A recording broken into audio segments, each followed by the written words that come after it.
Hello, my name is James, and for the past 7 years of my life, I've been employed at J&D Automotive Repair, a family-owned auto repair shop.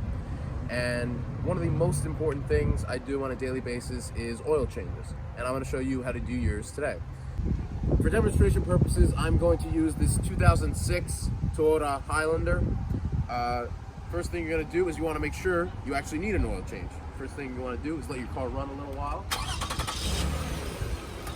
Good minute or so, not even that long. Maybe you're gonna want to pop the trunk.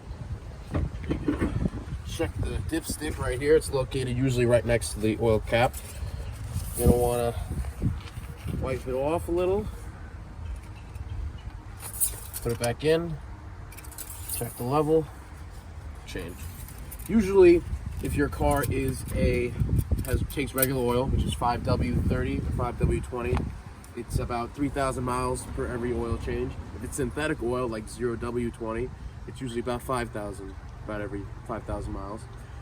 So now you determine that your car does need, in fact, oil.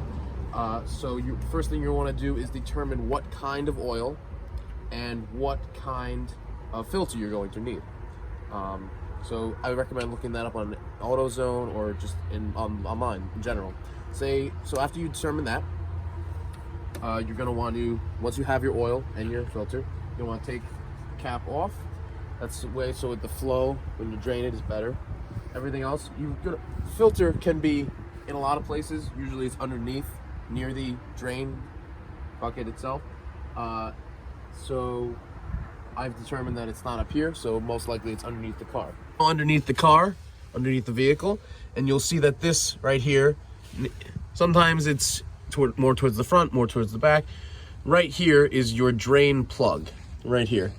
This is what you're gonna want to unscrew using a wrench. Usually it's a 14 or 17, depending on what car you have. And you're going to want to let all the oil out until it's about dripping. Then screw it back in. Then right here, if you could see it right there, is your filter. It may be easier to get it out from the top or the bottom. It really is whatever you prefer. I recommend jacking up your car so it's more helpful when doing this procedure. But once you have your filter loose, it's gonna leak a little oil.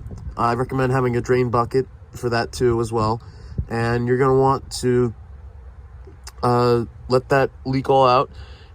I recommend making the oil filter hand tight. That is sufficient. So once you have replaced the filter and you have drained all the oil, I recommend you looking for any leakage possible.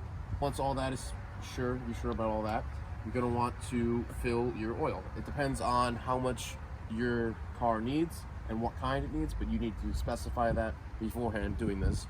So once you have filled your car up with oil, you're gonna want to screw the cap back on. You wanna keep this rag here. And what you're going to want to do is you're going to want to start your car up for a minute or two and let the oil run through the car. And then once that's over, you're going to check your dipstick again. You're going to come back over here and you're going to check your dipstick one more time.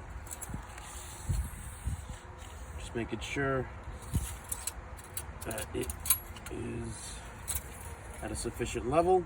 If you look closely here, these are the two dots and this is the average. This is about what it should be at to be safe. If you need an easy way to remember this, I recommend the acronym CERC. It's C-E-R-C. You're going to want to check for C. Basically check over your engine, see if you actually do need an oil change, and basically check over your engine overall, just to benefit you and keep your car safe. Then you're going to want to do examine, which is E. You want to examine what type of filter and what type of oil your car needs to help you later on before you even start. Then you're going to want to R, replace, which is replace the oil and replace the old filter. And then you want to C, check again, just to make sure that your oil and your filter are secure and they are doing the best that they can to make sure you have a safe engine for you and your family. So next time you need to do an oil change, do it yourself with this video. Thanks for watching.